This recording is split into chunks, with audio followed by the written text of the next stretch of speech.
Thank you, Your Excellency, the President of the Republic of Kenya and the Chair of the Summit.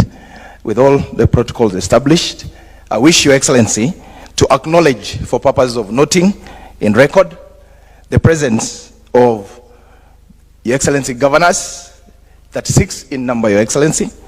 I wish also to, in the same spirit, acknowledge the apologies received from Excellency Governor for Siaya, Excellency Governor for Nyeri, and Excellency Governor for Makueni. In the same spirit, Your Excellency, we wish also to acknowledge the presence of the CSS, 9 in number, and also, Your Excellency, led by the Prime Cabinet Secretary. We also have, Your Excellency, PSS, led by the PS for State Department for Devolution, and also, then, Your Excellency, to acknowledge the in attendance for this meeting, led by the Constitutional Commissions. Your Excellency, we have the Office of the Controller of Budget, led by Dr. Margaret Nyakango. We also have Commission for Revenue Allocation, led by the Chair, Madam Mary Chibukati. We have Public Service Commission, led by Madam Mary Kimonye, who is the Vice Chair. We also have National Land Commission, led by Madam Kabale, who is the CEO. We have Salaries and Remuneration Commission, led by the Chair, Mr. Sami Chepkwony. We also have KRA represented. We have Equalization Fund represented by the CEO, Dr. Guyo. I also wish to acknowledge, Your Excellency, the presence of the CEO for SHA. We have the CEO for KEMSA, and led by other CEOs, specifically, Your Excellency, the CEOs and the PSS whose agenda is appearing either as matters arising or in the substantive agenda. I wish also you acknowledge, Your Excellency, the presence of the CEO for Council of Governors, Mary Mwiti, with the Secretariat representing the team, and all senior officers from the State Departments. Your Excellency, the attendance is as statutorily constituted, Your Excellency. I submit. Thank you.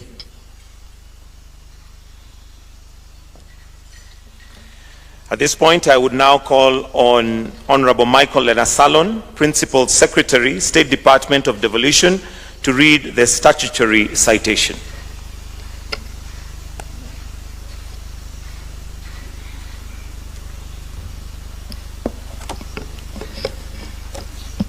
Your Excellency, the President of the Republic of Kenya and the Chairman of the Summit, Honorable Dr. William Samoei Ruto, the Deputy President of the Republic of Kenya, His Excellency Honorable Professor Kithure Kindiki, the Chairperson of the Council of Governors and Vice Chairperson of the Summit, His Excellency Honorable Ahmed Abdullahi, Honorable Members of the Summit, all protocols observed, ladies and gentlemen.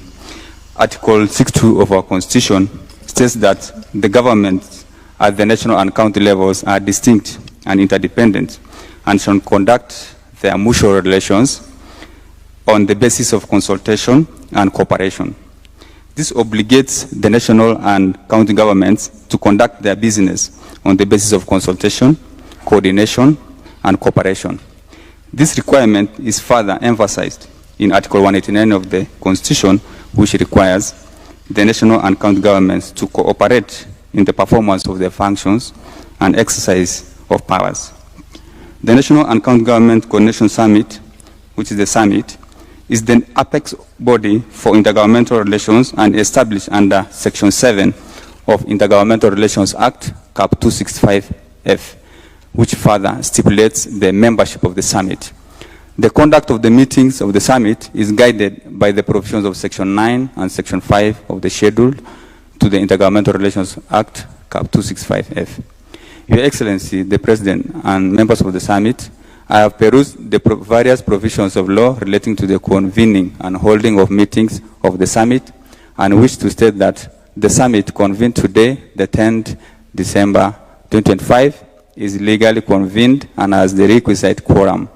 The summit may therefore proceed to conduct its business. Thank you.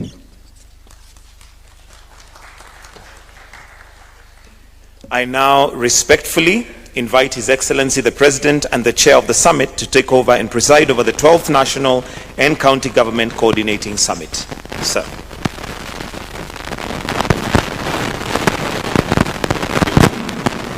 Mr. Deputy President, distinguished governors, CSS, other public officials, ladies and gentlemen, good morning. I'm Jambo. I think before we go into the substantive agenda, I think there is, I think I will ask the chair of the Council of Governors to make some brief remarks. I can see he has some notes to set the tone of the meeting, I hope, and to, just to speak to this moment. So I guess, and then the Deputy President, as the chair of IBEC, can make some brief comments. And then I have also just some short comment to make. And then we can go into the substantive agenda of this meeting. I don't know whether that is okay. I suggest that we proceed in that manner. Chairman.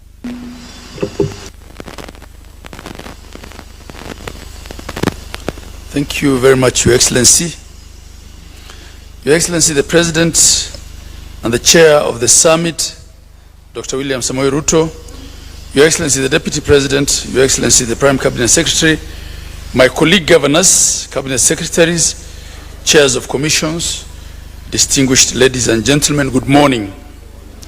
It's an honor to join you for the 12th National and County Governments Coordinating Summit, our foremost constitutional platform for dialogue, collaboration, and shared stewardship of Kenya's governance and development agenda. Allow me, Your Excellency, to appreciate your unwavering commitment to cooperative governance. This is how our system of devolution continues to mature through structured consultation, candor, and mutual responsibility. Today's agenda reflects a strong emphasis on institutional accountability, policy alignment, and effective execution of our shared mandates. The Council welcomes the presentation of the IGRTC report and the proposed framework for reporting on legislative bodies and the draft summit report, which are central to ensuring how we implement summit decisions. We look forward to engaging with these instruments, which will strengthen the summit's oversight role and streamline communication with Parliament and the county assemblies. Your Excellencies, the tabling of the draft IGRA regulations is timely. For a decade, we have operated without comprehensive regulations to guide intergovernmental structures below the summit. These regulations will clarify roles, processes, and coordination mechanisms, particularly at the level of intergovernmental sector reforms, county intergovernmental forums, and technical working mechanisms. The Council will... Brother. Somebody, the mic, there's a lot of echo here, so somebody must out. I don't know what the problem is.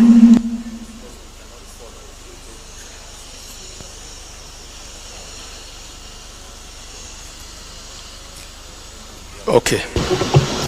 The Council will provide position and views on a few governance issues to ensure that these regulations enhance and not whittle down the spirit of cooperative governance as envisaged in the Constitution.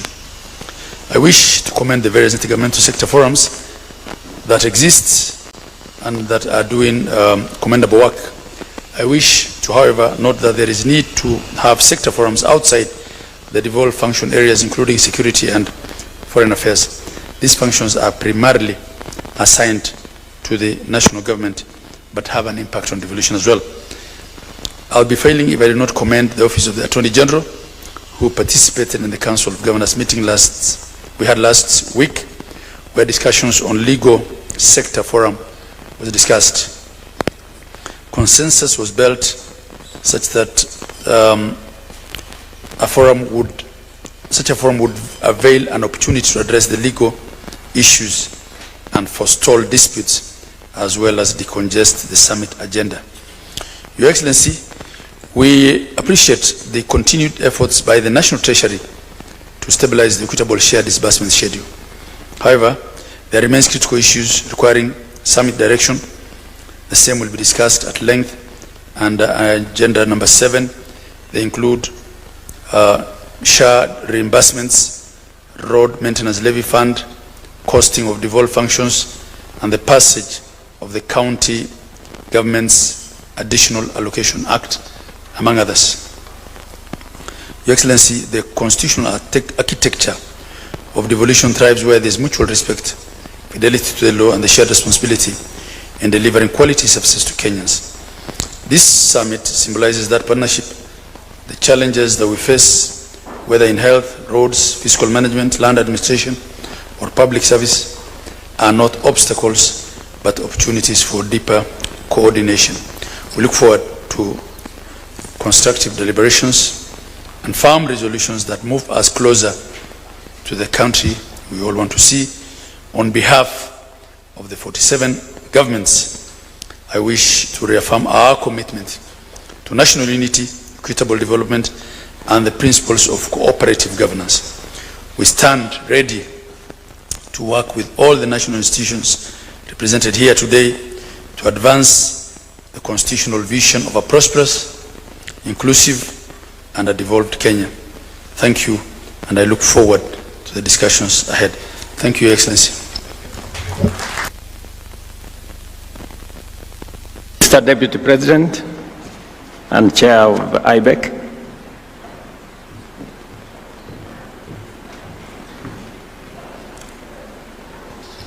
Your Excellency President William Ruto, all colleagues, ladies and gentlemen,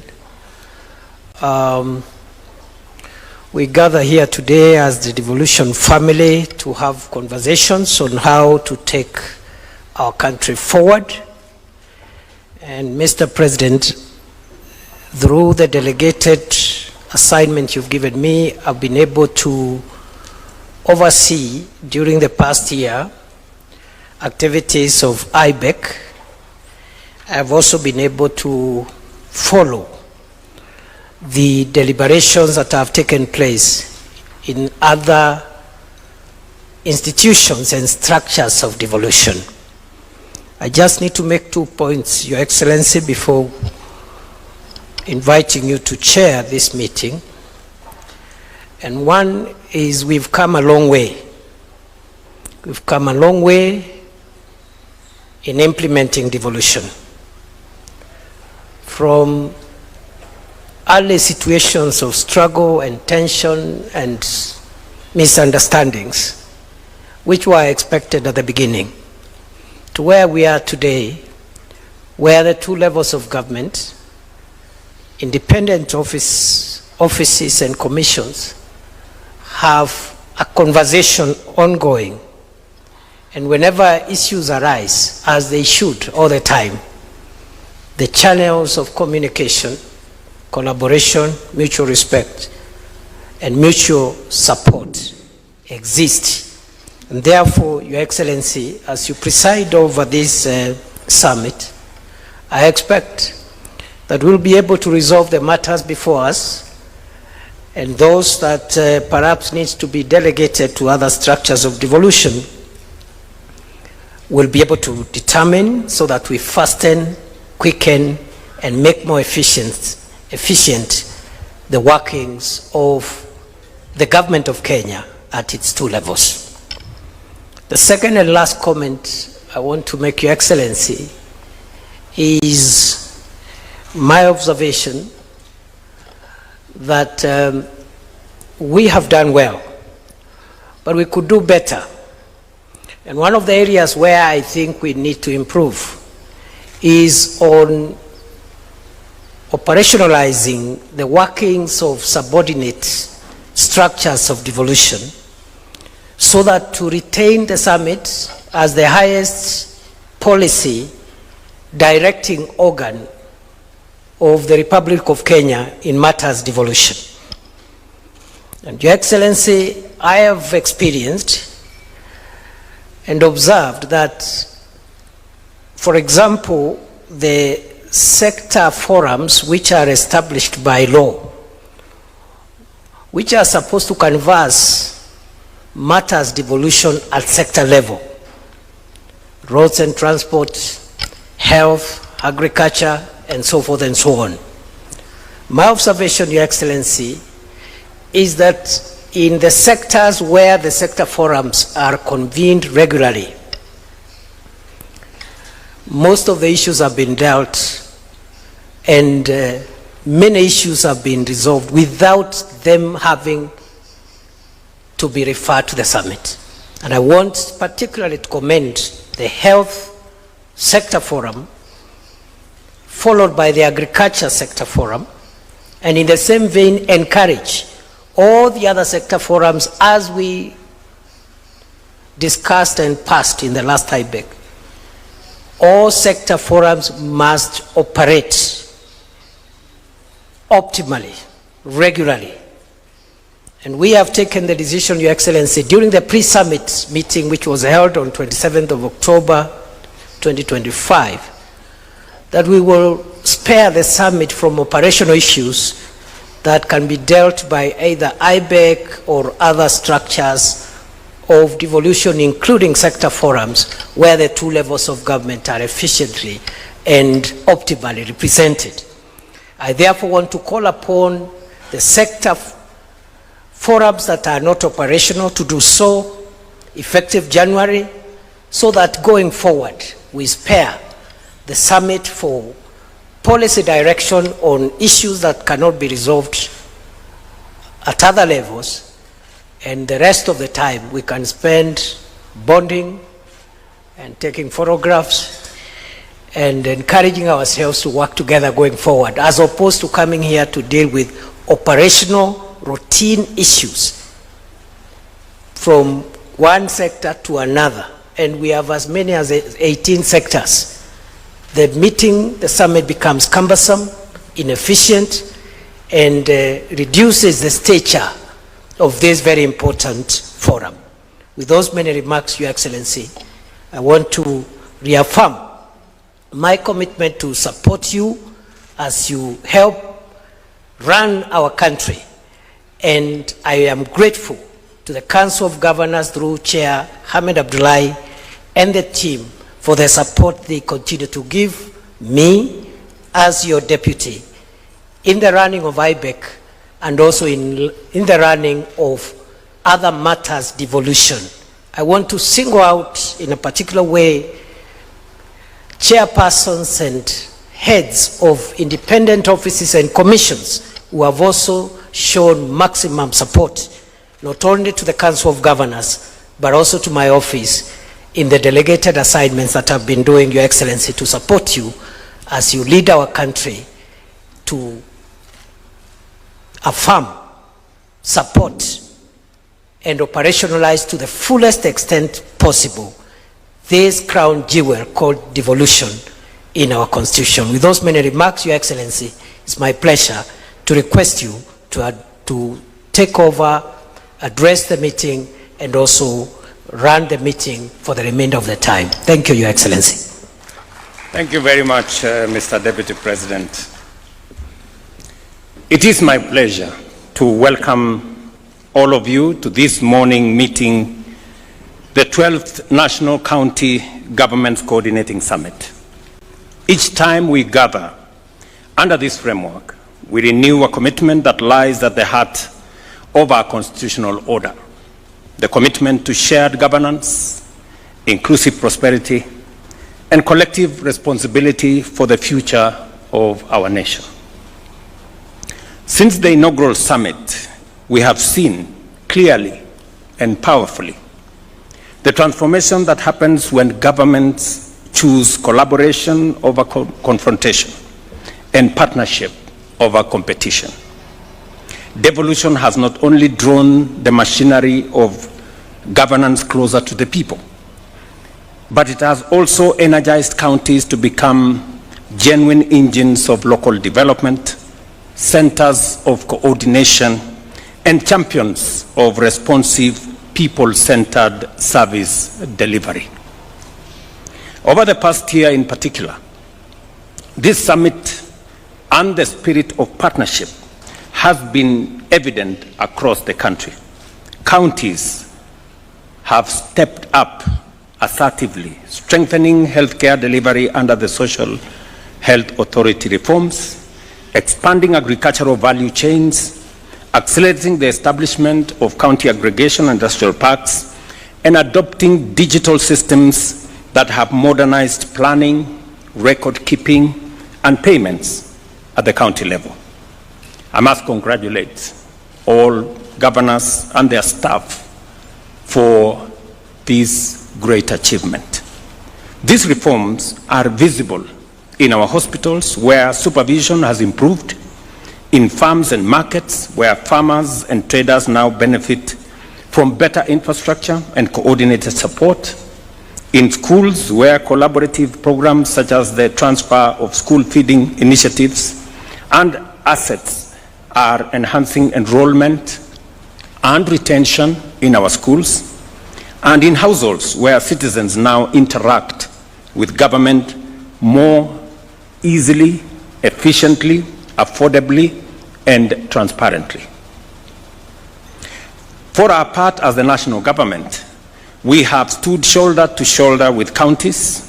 We have implemented fiscal and structural reforms that guarantee more predictable cash disbursements, strengthened monitoring of summit resolutions, and introduced collaborative systems of planning and reporting.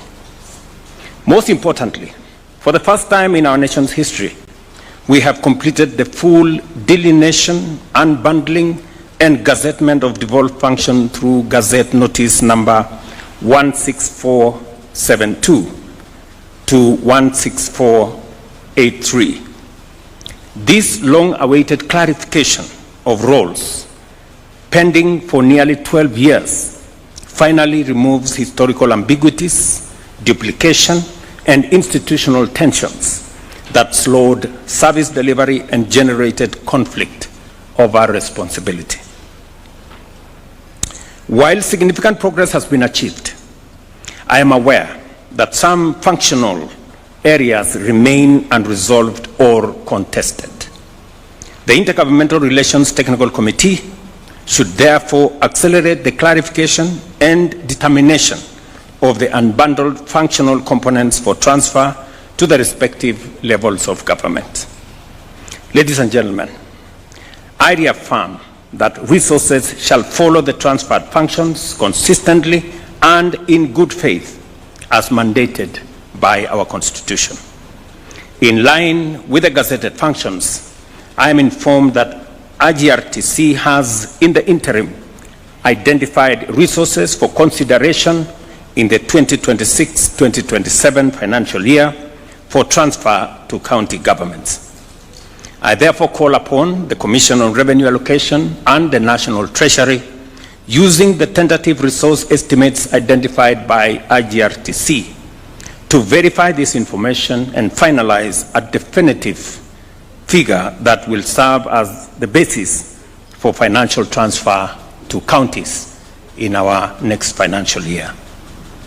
While we await the full realization of financial transfers, significant progress has already been made in the transfer of non-financial resources, specifically fixed and movable assets. IGRTC has gazetted the transfer of more than 46,000 parcels of land and 8,062 housing units to county governments through Gazette Notice number 171 of 11th August 2025 and number 188 of 5th September 2025. These assets are now under the custody and management of county governments. I urge counties to collaborate with the relevant agencies to facilitate the processing of legal ownership documents as required by law. Additionally, 34,000 parcels of land and over 1,000 housing units are pending transfer across 40 counties. The IGRTC should fast-track this process to ensure that all attendant resources are transferred without any further delay. A central mandate of this summit is the assessment of devolution performance across both levels of government. The Secretariat is responsible for conducting these assessments and reporting recommendations to the summit, including on recently transferred functions. While I acknowledge the positive progress made, I remain concerned about our inability to fully execute the resolutions adopted at previous summits. I urge our Secretariat to ensure full implementation of all resolutions and call upon all responsible parties to fulfill their mandates diligently and report progress promptly. At the last two summit meetings, a resolution, for example, was passed to review the Intergovernmental Relations Act to legally entrench the Council of Governors Secretariat and strengthen RGRTC. I understand that the legislative process has stalled in Parliament. I request the Speaker of the National Assembly to intervene in consultation with the Senate to resolve the challenges affecting the amendment bill's progress and ensure that intergovernmental relations institutions receive the legal support required to perform their functions effectively. As we reflect on the commitments we made to the people of Kenya, it is satisfying to observe the significant progress achieved in the last 3 years. A cornerstone of our transformative agenda has been the housing program that not only includes housing, it also includes construction of markets, institutional houses, and also hostels for our students. A top priority of our administration's agenda aimed at restoring dignity, fostering community development, and enhancing long-term economic stability for families who have long desired to either own a home or operate a business in a decent place, or for our students to live in dignified dwellings. The success of this program is rooted in partnership and shared vision. I extend my sincere appreciation to all the 47 county governments for their collaboration and support in making this national dream a reality. I know I have talked with many governors at a very personal level on some of the issues that have come up, and we have always found a way to resolve those issues, to agree on how to facilitate the process. And your contributions from land allocation and streamlined approval to logistical facilitation have been instrumental in accelerating progress across all our counties. This level of cooperation demonstrates the power of unity, proving that when we work together, even the most ambitious goals are attainable. We remain firmly committed to scaling up this program to ensure that quality, sustainability, and affordable homes are within reach of every deserving Kenyan family, thereby improving livelihoods and contributing to sustain national economic growth. We have done the same on matters health, and I must commend counties for what we see as significant developments, including progress in supervision, delivery of service, delivery of health commodities, personnel issues, and an array of collaboration that has made it possible for us to be able to jointly deliver on health, a very primary and present agenda of this administration. I know we will be having a conversation on some of these issues as part of the main agenda. And maybe I should also take this opportunity to assure all of us that we have managed to structure a relationship that is going to support our health delivery outcomes with the government of the United States. And just to set the parameters correctly, the government of the United States is a solid partner of the government of Kenya. It is not a relationship that began recently. It is a relationship that has been built over time, a relationship that has been of mutual benefit to both the people of Kenya and the people of the United States. And when President Biden invited me 2 years ago for a state visit, the first after 18 years by an African head of state, it was a statement of confidence in the relationship between our two countries. When President Donald Trump invited me also alongside other colleagues from our region last week, we did agree between the two governments that much as we were going to sign one of the most consequential agreements on peace and security in our region, it was also necessary for us to further consolidate the relationship between the United States and Kenya by signing an agreement on matters health. That agreement was a request by the government of Kenya because health is one of the big tickets that between the national government and the county governments we have been focusing on for the last 3 years. And it is because many families, many people in Kenya have suffered a great deal. Many people, in fact, estimates have put it at almost 1 million families every year sink into poverty and debt because of hospital bills. And therefore, it became a concern for us as citizenry in Kenya.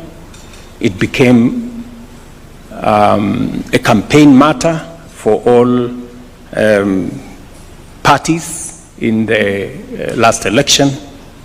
And we have robustly and aggressively undertaken far-reaching reforms in that sector.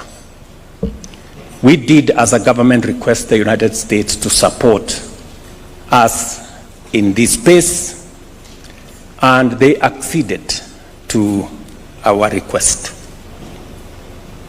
And when I got the invitation, I did propose that maybe that was a good occasion to sign off on the agreement that we were discussing. The government of the United States did send in officials from Washington to come to Kenya.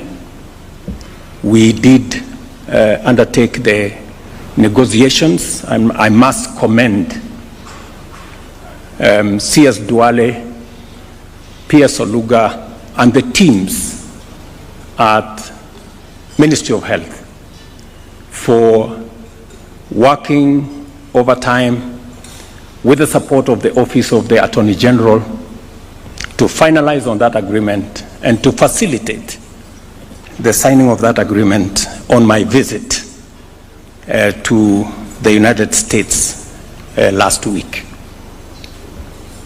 For the people of Kenya, the United States is supporting Kenya with $1.6 billion, which is just over 200 billion shillings over the next 5 years in the health sector, a sector they have been supporting for a long time. In fact, the numbers show that the United States has spent $7 billion in Kenya on matters health over time. Let me also say that this facility is not alone. I have seen some comments whether we are contracting more debt. Just to assure the nation that this is not a loan facility. I have also been careful to make sure that the negotiations were clear. If you followed the United States Secretary of State, Marco Rubio, did state clearly that we have working institutions in Kenya. We did not become the first country to sign an agreement on health with the United States by default. We became the first country by design because we have the requisite institutions and we have the requisite human capital with the capacity to undertake any negotiation. I want to remind us, and I have said this before and I will repeat it again, we have one of the best human capital anywhere in the world. We have simply the best human capital anywhere in the world. And therefore, the professionals we have at the Ministry of Health, the public officials and professionals we have at the Attorney General's office are as good, if not better, than those from anywhere in the world. And therefore, I am confident that whatever it is that we undertake, we are guided first and foremost by the interest of the people of Kenya. And I want to be very categorical that our goal is crystal clear. Our focus is razor sharp, if not laser sharp. And our resolve and determination is that of steel, on making sure that in every undertaking, we not only centralize the interests of the people of Kenya, but we pursue what is good for our nation. Nobody, no government will take advantage of the people or government of Kenya.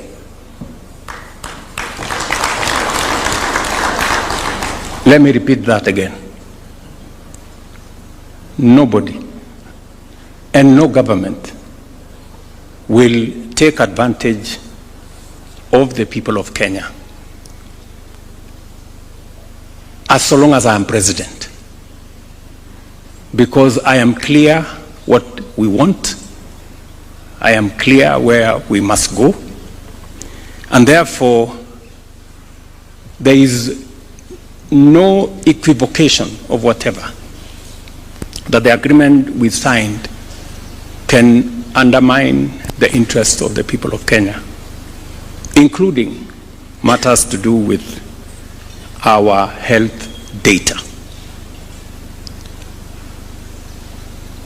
The Office of the Attorney General, and she's here, went through the agreement with a tooth comb to make sure that when it comes to matters data,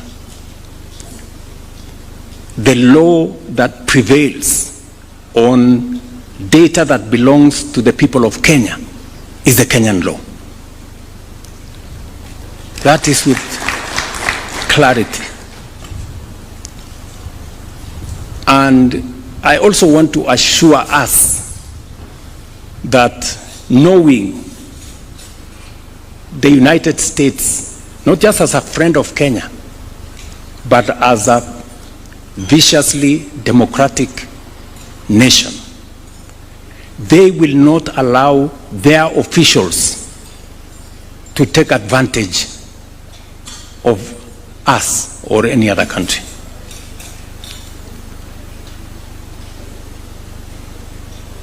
They will not. But that's not enough. Much as they will not allow their own officials to take advantage of others, we will not allow ourselves to be taken advantage of by anybody. Even if there was an opportunity for anybody to take advantage of us, we will not allow it. So, I just want to, because I know health is actually a shared responsibility in some way between the national and the county governments, and the resources that we have sought to assist us in this sector. The government of the United States themselves, they made a decision that they don't want to give their money to NGOs. They want to give their money to government. It is not our decision. It is their decision. So if anybody is annoyed in between here, they should take their anger to another place. They should not bring it to us.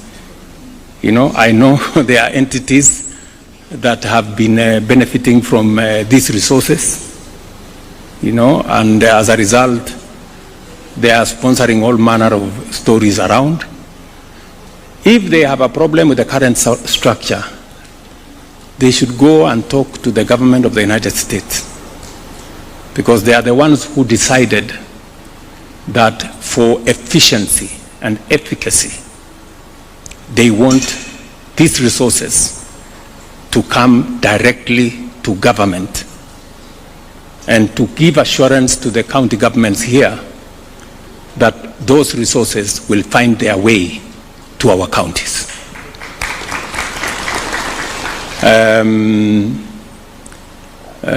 It is not me who said, it is the government of the United States that they did not want to continue funding the NGO industry. It is them who said. So, tafadhalini, please. Kama kuna mtu amekasirika kwa sababu, you know, walikuwa wanatengeneza pesa, sijui wako na maofisi kubwa kubwa, naendesha gari kubwa. Sasa mnatuuliza nini? So I just wanted to clarify that particular point so that we are clear. And let me say this finally, that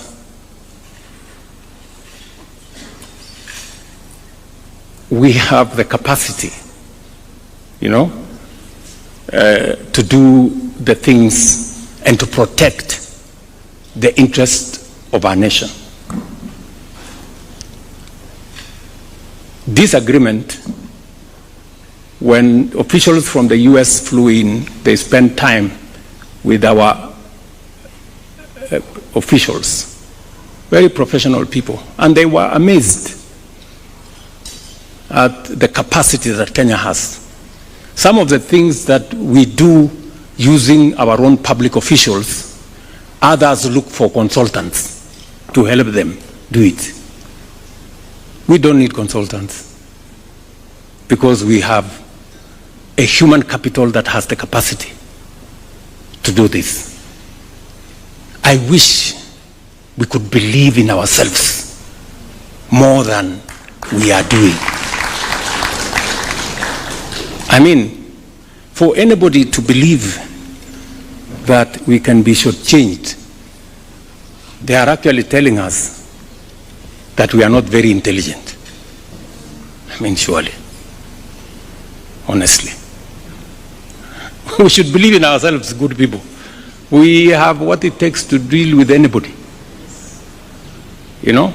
So, and I am very proud of the relationship that we have with the government of the United States. It's a solid relationship. Many would want to ask, what is their interest in our country? Every country has their own interests. We have interests as a nation. Others have theirs. Just for the record, you know, as I said, this is a strong relations between our two governments forged over many years. Today, the United States is the largest contributor to our tourism. In fact, tourists from the United States have overtaken the traditional tourist markets. They've overtaken the UK, they have overtaken Italy. Today, as of statistics of last year, 306,000 tourists came from the United States, being the highest market. It speaks to the strong relationship between our country and the United States. If you go to the Nairobi Securities Exchange, the largest investors in our bonds and securities and shares at the Nairobi Securities Exchange are from the United States. And so that it doesn't surprise you, we might actually be the first country to conclude a bilateral trade agreement with the United States. Again, forget about what we have already done on health. We might be the first ones to also complete our bilateral trade agreement with the US. When I was there, I did meet with the US trade representative. I have sent CS Lee Kinyanjui here twice to the United States. Why? Because the United States is an important market for us.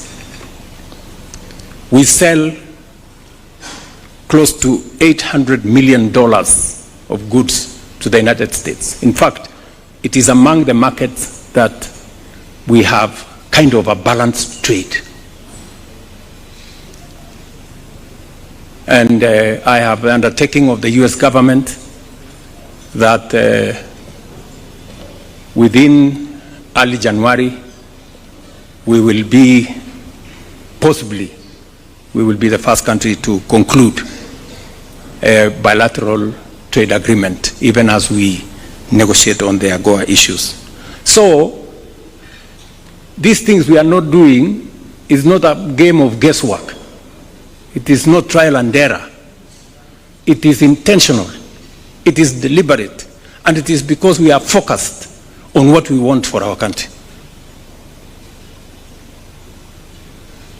I just thought I should make, because I'm speaking to leaders from across the nation here, so that you can for a moment believe in yourselves. We can for a moment be positive about our country.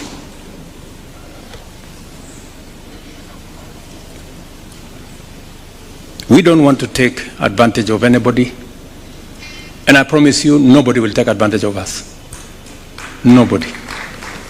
And I don't think the United States, being the responsible friends that they are, would want to take advantage of us. There is a clear, demonstrable, documented, strong relationship between the United States and Kenya.